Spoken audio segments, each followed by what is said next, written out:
Hello বন্ধুরা, কেমন আছেন সবাই? আশা করি সবাই ভালো আছেন, সুস্থ আছেন এবং সুন্দর আছেন। আজ আমরা রওনা দিচ্ছি দেবতাখুমের উদ্দেশ্যে। দেবতাখুম যেতে হলে প্রথমে আপনাকে চলে আসতে হবে বান্দরবন থেকে চাঁদের গাড়িতে করে কচ্ছপ বাজার। কচ্ছপ বাজারে এসে কচ্ছপ বাজারে এন্ট্রি দিয়ে সাথে করে নিতে হবে একটি গাইড সাথে নিয়ে আমরা বেরিয়ে পড়লাম দেবতাখুমের উদ্দেশ্যে। আর এই রাস্তা ধরে প্রায় ঘন্টা দেড়েক হাঁটার পর দেখা মিলল দেবতাখুমের প্রবেশদ্বার। দূরে দেখা যাচ্ছে দেবতাখুমের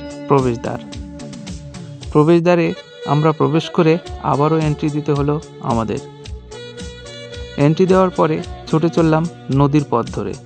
নদীর পাশ ঘেঁষে অপার সৌন্দর্য উপভোগ করতে করতে ছুটে চললাম দেবতাখুমের উদ্দেশ্যে। অপূর্ব সুন্দর ও মনোমুগ্ধকর প্রাকৃতিক পরিবেশ, চারিদিক সবুজ পাহাড়ে ঘেরা। খুবই সুন্দর ও চমৎকার পরিবেশ, সব মিলিয়ে এ এক অসাধারণ অনুভূতি। নদীর রাস্তা ধরে পায়ে হেঁটে প্রায় 30 মিনিট পর পৌঁছে গেলাম আমরা দেবতাখুমে। এখান থেকে নৌকা নিতে হবে, আর নৌকা করে আমরা উপভোগ করব দেবতাখুমের অপার সৌন্দর্য।